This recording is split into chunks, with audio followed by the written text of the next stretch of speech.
Und so wird eine antidemokratische Haltung sozialisiert. Man glaubt dem staatlichen Narrativ, weil die Erfahrung fehlt, dass Macht, absolute Macht, in den absoluten Machtmissbrauch führt.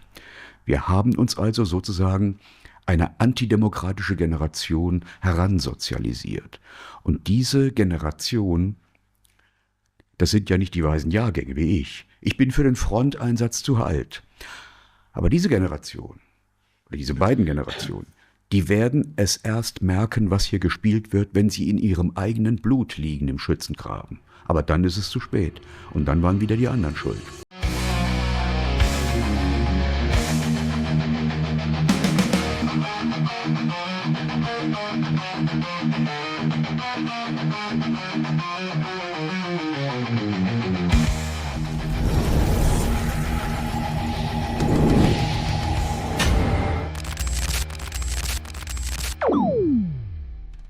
Hey Leute, willkommen in der Realität.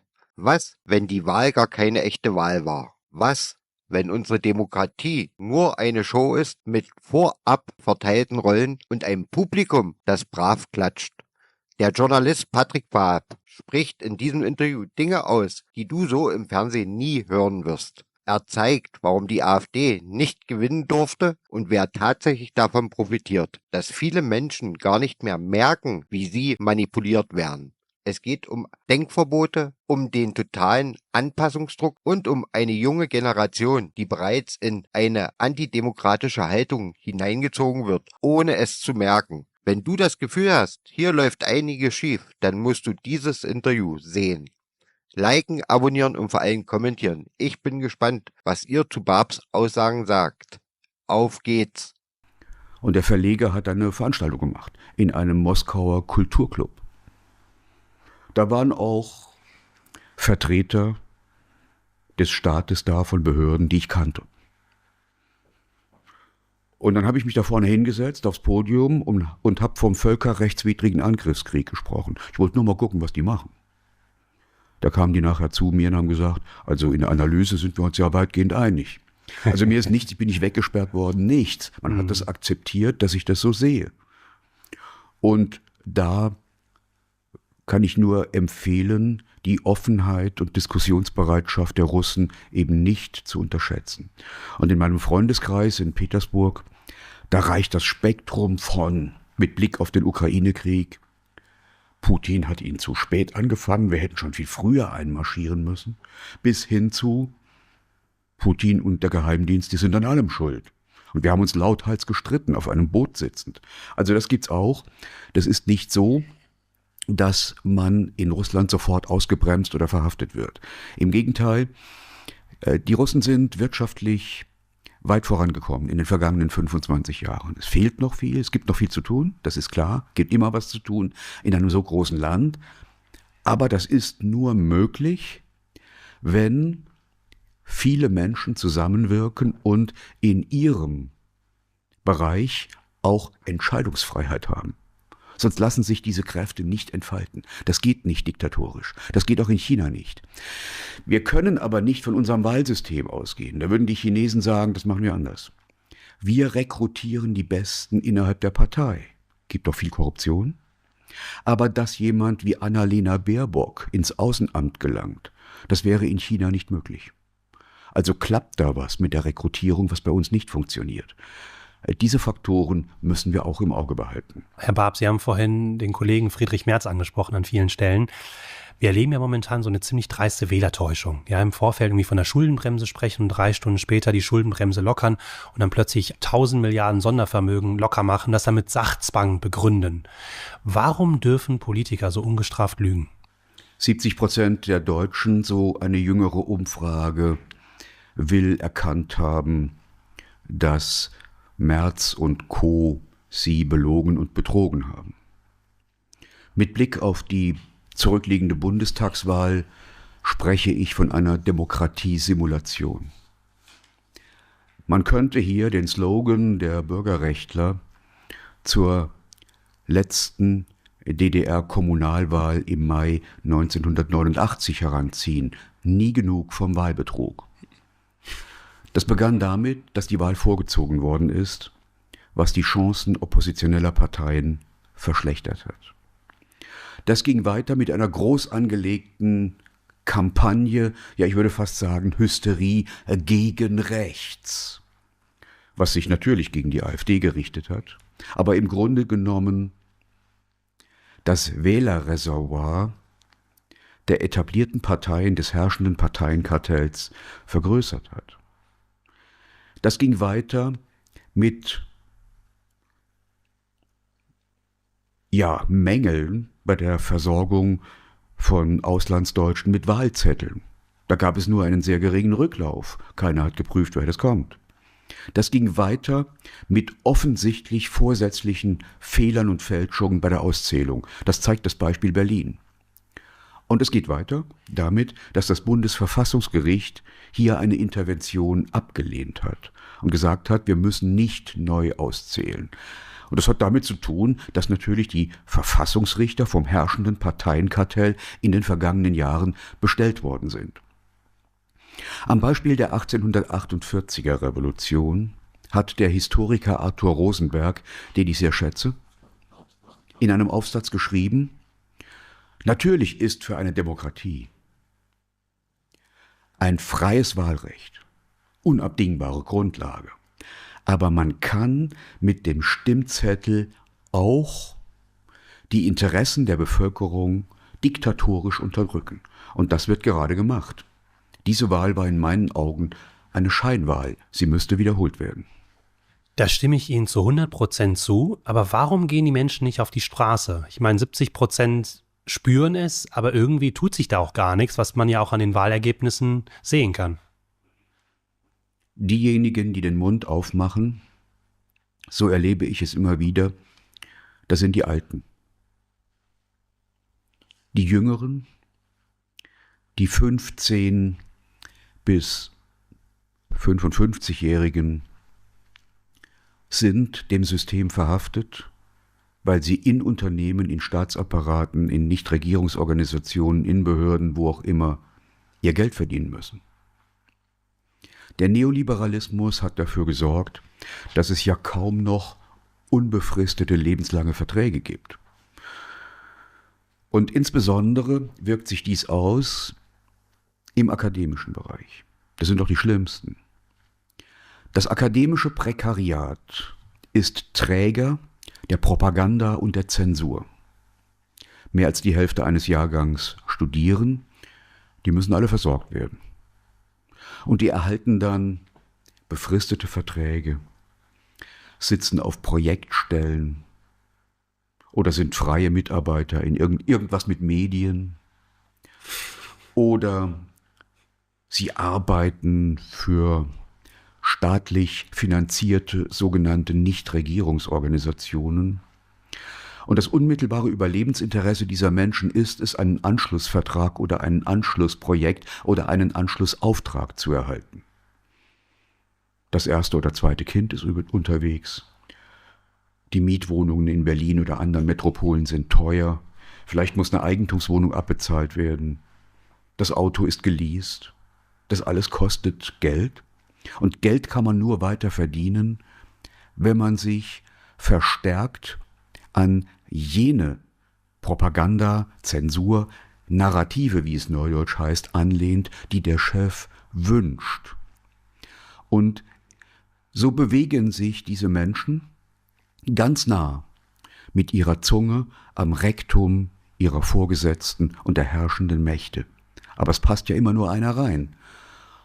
Und beim Versuch, den Vorgesetzten rektal aufzusuchen, kann man, so glaubt man, die eigene Startposition verbessern, indem man andere denunziert, die auch der Chef nicht mag, oder indem man lästige Konkurrenten im Ringen um die Fleischtöpfe mit einer kleinen Denunziation wegdrückt.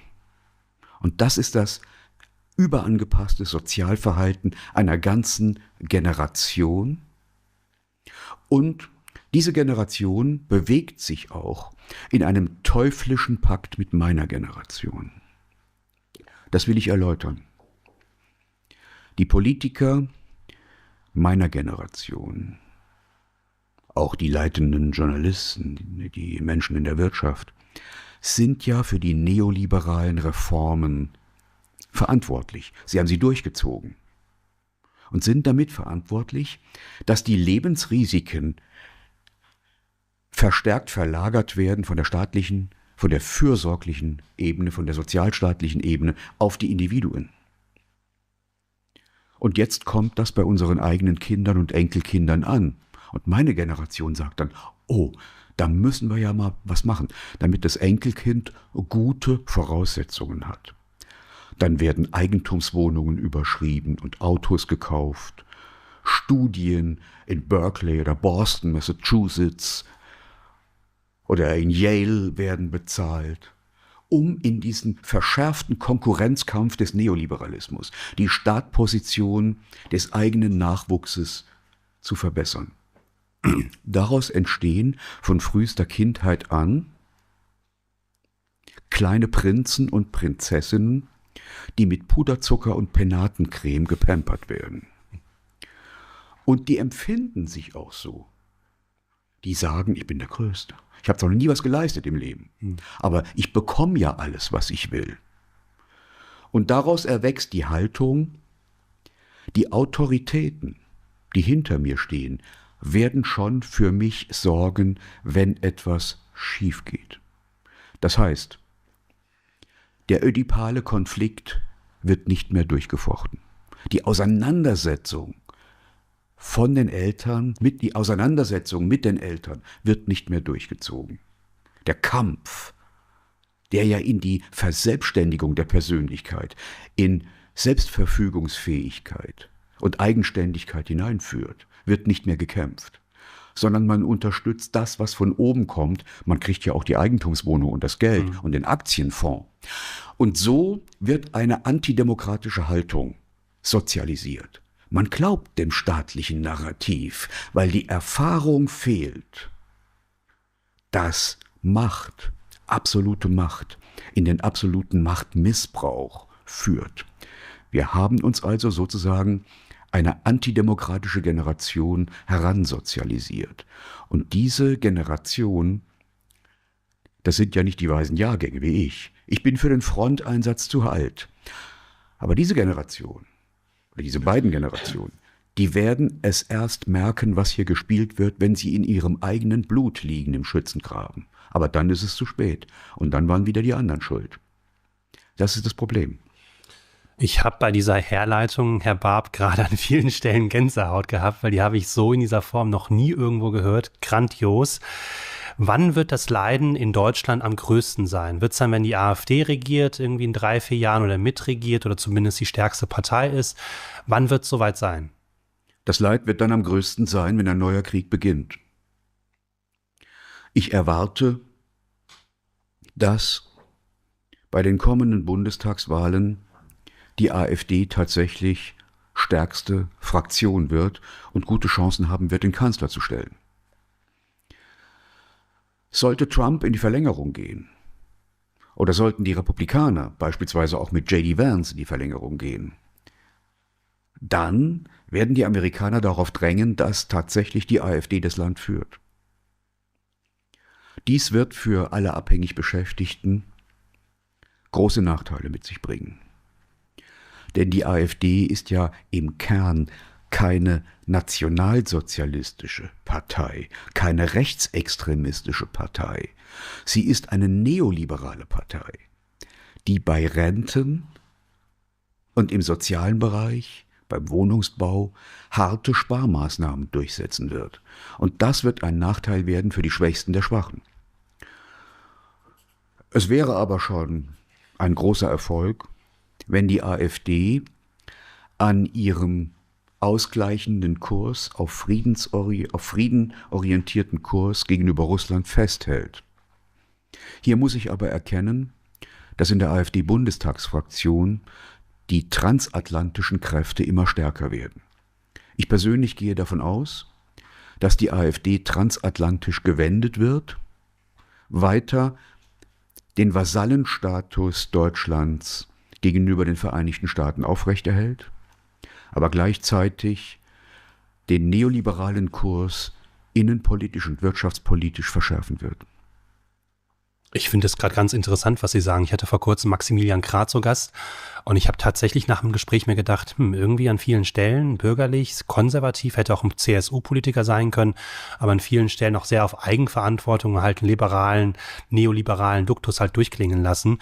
Und ich habe mir immer gedacht, Brandmauerstrategie ist gescheitert.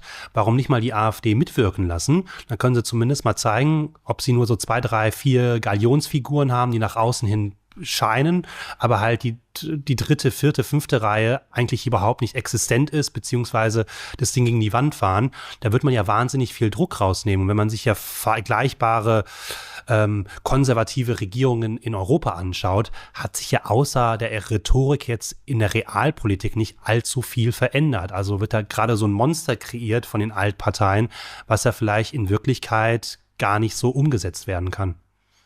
Hier habe ich meine Position ja erläutert. Ich schätze Herrn Krah, ich teile nicht alle seine Positionen, aber seine Analysekraft ist einfach gegeben. Insgesamt orientiere ich mich am Friedensgebot des Grundgesetzes.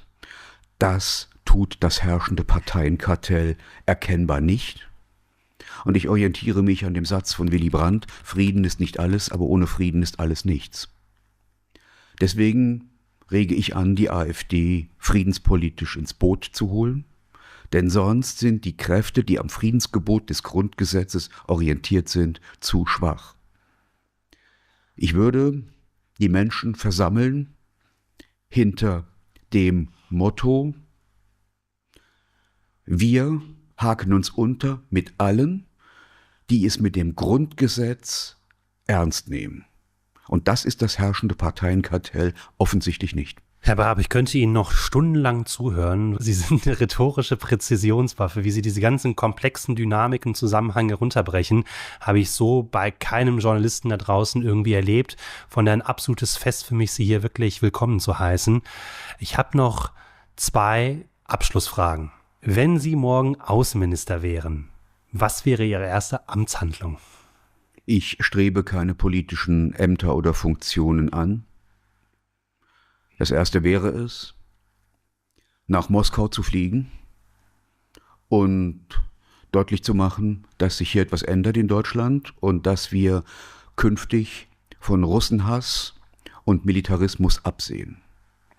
Das zweite wäre es, einen Ausgleich mit Frankreich zu suchen, einen Schulterschluss. Und selbstverständlich müssen wir auch die Italiener und Spanier ins Boot holen, um es mit der Europäischen Union neu beginnen zu lassen. Und dies kann nur außerhalb der jetzigen EU-Institutionen in Brüssel stattfinden. Denn dort haben sich offensichtlich wahnsinnige Militaristen versammelt. Und dann muss man sich natürlich mit den Vereinigten Staaten abstimmen. Und der nächste Weg führt nach China, um die Handelsbeziehungen auszubauen. Ich habe da eine ganz kurze Zwischenfrage, die ist mir gerade so eingefallen. Wird der als Anti-Europäer gebrandmarkte Viktor Orban am Ende derjenige sein, der Europa retten wird? Ja, denn alles, was Orban gesagt hat, hat sich bewahrheitet. Auch hier ein Mann von überlegener Analysekraft, der sein Land innenpolitisch mit allen Nachteilen, die das hat, gut führt und ihm wirtschaftliche Chancen offen halten will. Ich schätze ihn als klugen Außenpolitiker. Er hat friedenspolitisch mit seinem Besuch in Moskau die richtigen Schritte gemacht.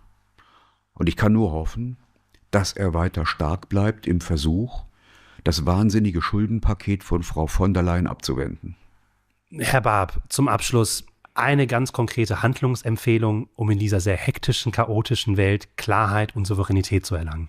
Erstens, den Menschen sage ich, überprüfen Sie Ihre Informationsdiät. Schmeißen Sie den Fernseher zum Fenster raus und bestellen Sie die Zeitung ab. Orientieren Sie sich an den neuen Medien, da finden Sie mehr Informationen. Das ist wichtig. In einer Demokratie ist das A und O ein offenes Informationsfeld, das wir derzeit nicht haben. Zweitens, die Bundesregierung muss sich orientieren an dem Satz von Willy Brandt, wir wollen ein Volk der guten Nachbarn sein. Und nicht ein Volk der Generäle und Kriegsfürsten. Davon müssen wir ablassen. Drittens, Wir müssen uns wirtschaftspolitisch an den BRICS-Staaten orientieren. Das sind China, das ist Russland, das ist Indien, das ist Brasilien.